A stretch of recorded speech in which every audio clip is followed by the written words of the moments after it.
हिमाचल कला संस्कृति भाषा अकादमी शिमला द्वारा अंतर्राष्ट्रीय शिवरात्रि महोत्सव के अवसर पर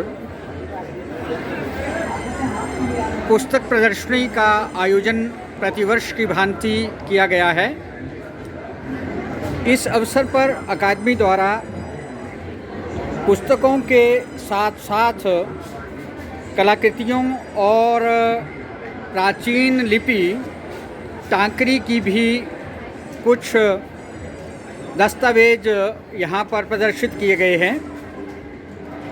विगत वर्षों में अकादमी द्वारा गुरु शिष्य परंपरा के अंतर्गत राजेश शर्मा जी के माध्यम से एक प्रशिक्षण कार्यशाला 1 वर्ष तक संचालित की गई। उसमें बनाए हुए चित्र आप देख पा रहे हैं।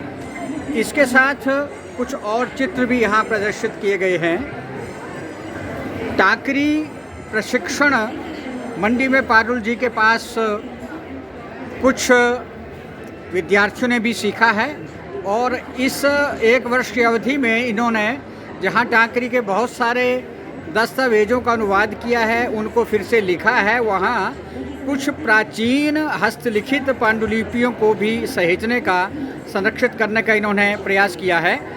यहाँ अकादमी की पुस्तक प्रदर्शनी में शिवरात्रि मेले के दौरान कुछ टांकरी के प्राचीन चित्र, कुछ हस्तलिखित और कुछ पारुल जी द्वारा लिखी गई टांकरी लिपि के दस्तावेज यहाँ प्रदर्शित किए गए हैं। पारुल जी हमारे साथ हैं, इनका स्वागत है। आइए हम इन्हीं से जानते हैं कि इन चित्रों में वो क्या दिखा रहे हैं और ये लिपि का इनके लिए या इतिहास की दृष्टि से क्या महत्व है। नमस्कार जी, सर्वप्रथम तो आपका मंडी शिवरात्रि में, महाशिवरात्रि में बहुत बहुत स्वागत है। तो मैं आपको मुझे जो दस्तावेज अभी तक जो मुझे मिले हैं टांकरी लिपि के, उनके बारे में आपको मैं बताऊंगा। तो हम शिलालेख से शुरू करते हैं। ये हम देख सकते हैं जो भी मंडी के राजे होते थे तो उनके मृत्यु के बाद उनके बरसेलों पर ये टांकरी में उनके मृत्यु की तिथि तथा जो समय है वो लिखा जाता था। तो ये राजा सूरत सेन का ये बरसेला है। इसी प्रकार के लगभग 300 से 400 बरसेले जो हैं हमारे मंगवाई में हैं, किंतु मतलब 14 से 15 ही जो बरसेले अभी जो बचे हैं जिन पे कि अभी भी आप टांकरी पढ़ सकते हैं। तो हम जैसे आगे हम आते हैं तो ये हमें पिछले वर्ष भी शिवरात्रि, मंडी शिवरात्रि में ही एक देवते की छड़ मिली थी। ये भी लगभग 300 वर्ष पुरानी है और इसमें भी मतलब देवते का नाम और बनाने वाले कारीगर का नाम भी लिखा गया है। तो ये धातु पर भी टांकरी लिखी जाती थी, तो इससे यह हमें प्रमाण मिलते हैं। तो आगे हम बात करते हैं।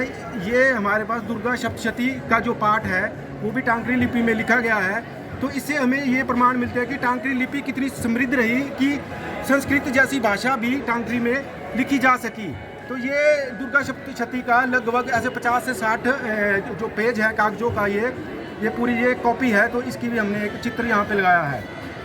तो आगे की तरफ हम बढ़ते हैं। तो राजा विजय सेन जी के समय 1870 में टांकरी के संवर्धन के लिए महाराजा विजय सेन जी द्वारा मंडी के लोकल लमकाडू कायद जी द्वारा एक पुस्तक का निर्माण कराया गया। तो उसका भी ये जो फ्रंट जो पहला जो पृष्ठ है हमने लगाया है।